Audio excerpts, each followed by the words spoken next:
శాంతాకారం భుజగశయనం పద్మనాభం సురేశం విశ్వాధారం గగనసదృశం మేఘవర్ణం శుభాంగం లక్ష్మీకాంతం కమలనయనం యోగి హృద్యానగమ్యం వందే విష్ణుం భవభయహరం సర్వలోకైకనాథం. పంచమాధవ క్షేత్రాలలో ఒకటిగా విరాజిల్లుతున్న కృతయుగం నాటి దేవాలయం శ్రీ కుంతి మాధవ స్వామి వారి దివ్య మహాక్షేత్రం. ఈ పుణ్యక్షేత్రానికి సంబంధించిన స్థల పురాణము, ఈ క్షేత్రం ఏ విధంగా ఏర్పడింది, అలాగే ఈ క్షేత్రం యొక్క విశిష్టత ఏమిటి, ఈ క్షేత్రంలో స్వామి అమ్మవార్లకు ఏ ఏ సమయాలలో ఎలాంటి మహోత్సవాలు నిర్వహిస్తారు అనేటువంటి అన్ని విషయాలు సంపూర్ణ శ్రీ కుంతి మాధవ స్వామి వారి దివ్య దర్శనము ఈ వీడియో ద్వారా మీరు తిలకించి తరించండి. ఓం నమో నారాయణాయ. ఓం నమో శ్రీ కుక్కుటేశాయ నమః.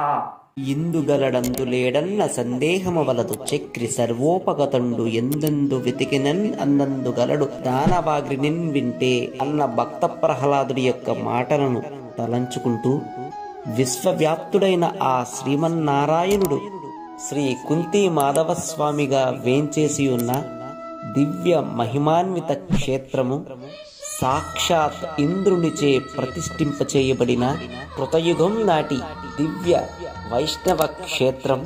ఇది ఆంధ్రప్రదేశ్లోని కాకినాడ జిల్లా పిఠాపురంలో శ్రీ రాజరాజేశ్వరి సమేత శ్రీ ఉమా కుక్కుటేశ్వర స్వామి దేవస్థానం పాదగయ మహాపుణ్యక్షేత్రానికి అత్యంత సమీపములో ఈ క్షేత్రం కొలువై ఉన్నది.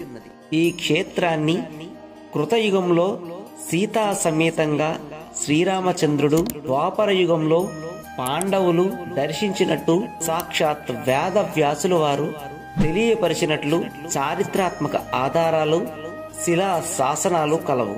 కాశీ నుండి వస్తూ మార్గ మధ్యమంలో వేదవ్యాస మహర్షి ఈ క్షేత్రాన్ని దర్శించి త్రేతాయుగంలో శ్రీరాముడు, ద్వాపర యుగంలో పాండవులచే పూజలు అందుకున్నావా కుంతి మాధవా అని వేదవ్యాసులంతటి వారే ప్రత్యక్షంగా పిలిచినందున ఈ స్వామికి కుంతి మాధవ స్వామి అని పేరు వచ్చినదని ఆలయ అర్చక స్వాములు తెలియజేస్తూ ఉన్నారు. అలాంటి ఎంతో ప్రాచీనమైన శ్రీ కుంతి మాధవ స్వామి వారి ఈ పుణ్యక్షేత్రం ఇది ఆలయంలోనికి ప్రవేశించడానికి గల ప్రధాన ముఖద్వారము. ఈ ప్రధాన ముఖద్వారం నుండి లోనికి ప్రవేశించగానే మెరిమెట్లు గొలిపే కాంతులతో ఆ శ్రీమన్నారాయణుని నామముతో మనకు దర్శనమిస్తున్న ఈ ధ్వజస్తంభాన్ని అలా కన్నులారా దర్శించి, ఇదిగో ఇక్కడ కనిపిస్తున్నదే శిలాశాసనం. ఈ శిలాశాసనం పాళీ భాషలో ఉన్నది అని ఇక్కడి అర్చక స్వాములు తెలుపుతున్నారు. రాచరికపు కాలంలో ఎందరో మహారాజులు ఈ స్వామివారిని అర్చించి తరించినట్లు చారిత్రాత్మక ఆధారంగా మనకు ఈ శిలాశాసనం చెప్పకనే చెబుతున్నది. ఇక్కడి నుండి ప్రదక్షిణ మార్గంగా మనం ముందుకు సాగినట్లయితే ఇక్కడ ఇవే స్వామివారి బ్రహ్మోత్సవాలకు, మాసోత్సవములకు, అలాగే ప్రత్యేక మహోత్సవాలకు వినియోగించేటువంటి స్వామివారి దివ్య వాహనములు మనకు దర్శనమిస్తూ ఉన్నాయి.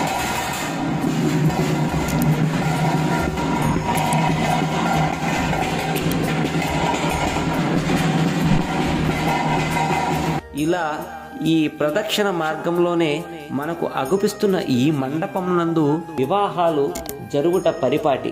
ఆలయాలలో వివాహాలను ఎందుకు జరుపుకోవాలి అని పెద్దలు అంటారు అంటే, వివాహం జరిగే సమయంలో జరిగే దోషాలు, వాటి ప్రభావము వధూవరుల జీవితాలపై ప్రభావం చూపించకుండా ఉండుటకు ఆలయాలలో వివాహం చేసుకొనుట అత్యంత శ్రేష్టము అని వేద పండితులు చెబుతూ ఉంటారు.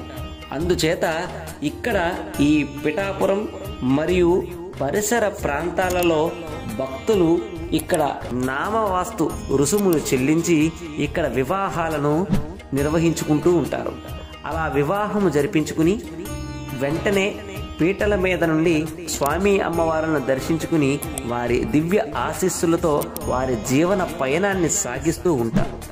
అలా ప్రదక్షిణమును పూర్తి చేసుకుని లోనికి ప్రవేశించిన వెంటనే స్వామివారి ఎదురుగా వినయశీలి అయి నమస్కార ముద్రలో ఉన్న గరుడాళ్వార్ మనకు దర్శనమిస్తూ ఉంటారు. స్వామివారికి అత్యంత ప్రీతికరమైన వాహన సేవలలో గరుడ వాహన సేవ అత్యంత విశిష్టంగా మనం వైష్ణవ సాంప్రదాయాలలో చూస్తూ ఉంటాము. అలా గరుడారూఢుడై వస్తున్నటువంటి స్వామివారిని దర్శించినట్లయితే మన కష్టాలు అన్నీ తొలగిపోతాయని వేదవాక్కు. గరుడ గమన తవ చరణ కమలమిహ మనసి లసతు మమ నిత్యం, మనసి లసతు మమ నిత్యం. మమ తాపమపా గురుదేవ, మమ పాపమపా గురుదేవ, మమ తాపమపా గురుదేవ, మమ పాపమపా గురుదేవ. మనకి ప్రాచుర్యంలో పొందిన కీర్తనలో చెప్పినట్లుగా ఆ గరుడాళ్వారును దర్శనం చేసుకుని మనం ముందుకు సాగినట్లయితే అక్కడ ఇదిగో మనకు దర్శనమిస్తున్నారు జయ విజయ అనేటువంటి స్వామివారి సేవకులు.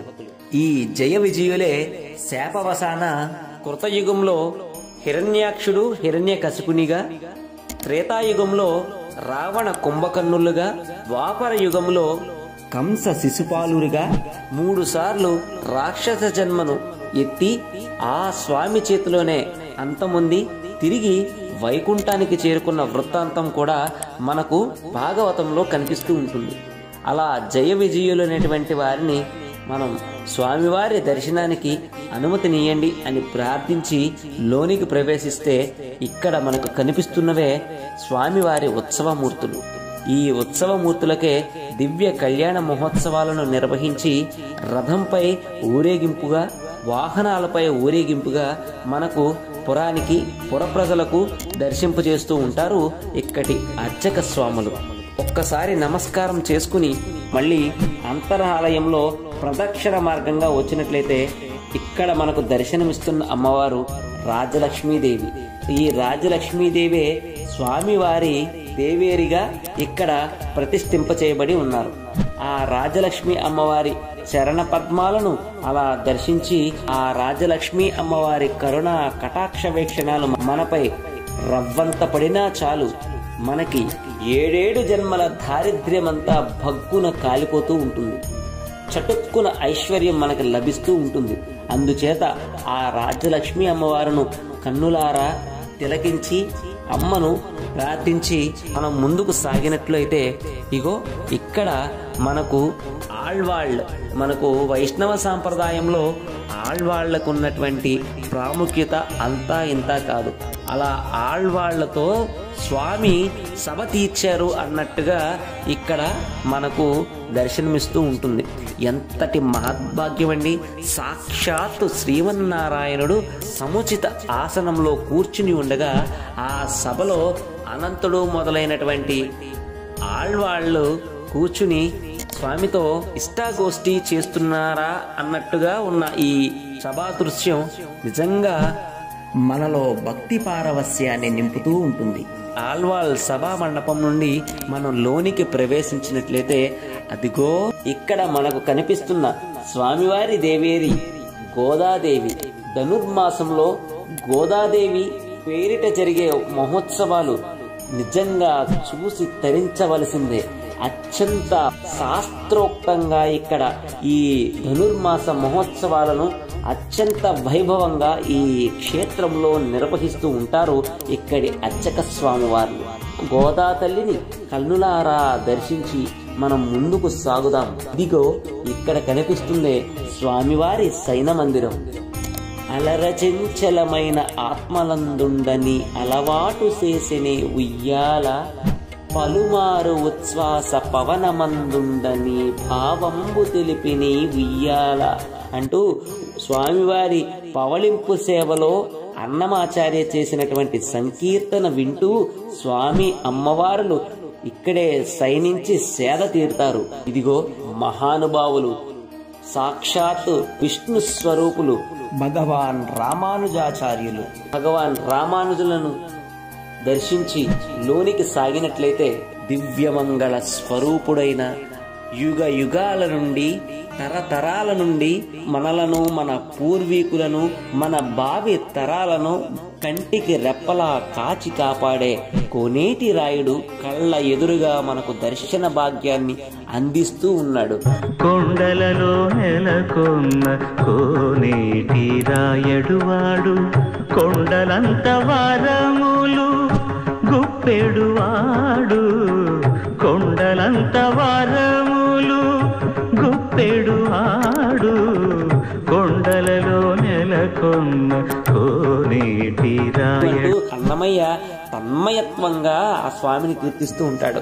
అలాంటి కొండంత వరాలు మనపై గుప్పించే కొండంత దేవుడు మనకు ఎదురుగా కుంతి మాధవ స్వామిగా దర్శనమిస్తూ ఉన్నాడు.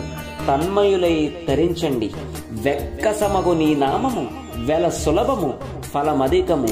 ఓం నమో కుంతి మాధవ స్వామినే నమః.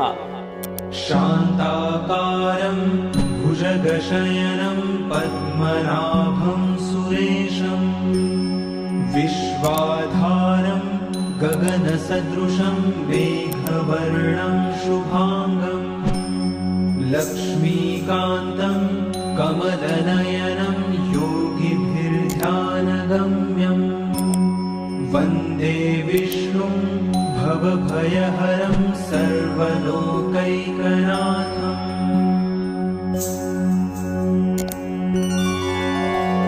శాంతాకారం భుజగశయనం పద్మనాభం సురేశం, విశ్వాధారం గగనసదృశం మేఘవర్ణం శుభాంగం, లక్ష్మీకాంతం కమలనయనం యోగిభిర్ధ్యానగమ్యం, వందే విష్ణుం భవభయహరం సర్వలోకైకనాథం.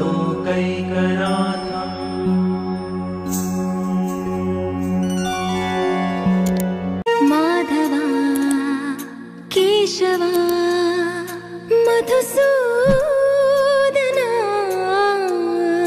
మాధవ కేశవ మధుసూదన, నందనందన నరహరి నారాయణ, పరమాత్మ పరంధామ పరమానంద, అచ్యుత అనంత గోవింద, అచ్యుత అనంత గోవింద. వేయి నామాల వాడ వెంకటేశుడా, మూడు నామాల ముద్దు శ్రీనివాసుడా, వేయి నామాల వాడ వెంకటేశుడా, మూడు నామాల ముద్దు శ్రీనివాసుడా. వెంకటవాసాయ శ్రీనివాసాయ మంగళం గోవిందాయ మంగళాయ జయ సర్వభౌమాయ మంగళాయ మై ఆచార్యో మై వైశ్వై రాజాణి. కోటి కోటి దండాలయ్య కోనేటి రాయడా, కోటి కోటి దండాలయ్య కోనేటి రాయడా, కోరుకున్న వారి కొంగు బంగారు దేవుడా, శ్రీకర శ్రీధర శ్రితమందార, సర్వేశ్వర పరమేశ్వర శాంతాకార, శంఖ చక్రధర సప్తశ్రీశ్వర.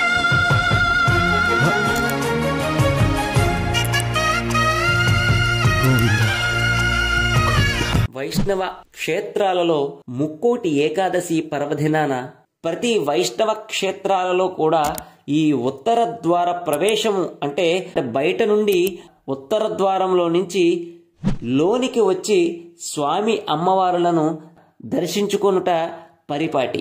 ఇక్కడ ఈ కుంతి మాధవ స్వామి వారి క్షేత్రంలో ప్రత్యేకత ఏమిటంటే, స్వామి అమ్మవార్లు కళ్యాణానంతరం లోపలి నుండి ఉత్తర ద్వారం మీదుగా బయటకు వచ్చి భక్తజన సందోహానికి అభయహస్తాన్ని అందిస్తూ ఉంటారు. ఈ ఉత్తర ద్వారాన్ని కూడా దర్శించుకుని మనం ముందుకు వచ్చినట్లయితే సంపూర్ణ ఆలయాన్ని దర్శించుకున్న పుణ్యం మన ఖాతాలో చేరుతుంది. చూశారుగా ఎంత విశిష్టమైనటువంటి పురాతనమైనటువంటి అత్యంత పవిత్రమైనటువంటి మహా పుణ్యక్షేత్రమైనటువంటి కుంతి మాధవ స్వామి వారిని దర్శించుకుని తరించారు అని భావిస్తూ మరొక మహాపుణ్యక్షేత్రంతో మరలా మీ ముందుకు వస్తాను. అంతవరకు నమస్కారం. ఓం శ్రీ కుక్కుటేశాయ నమః.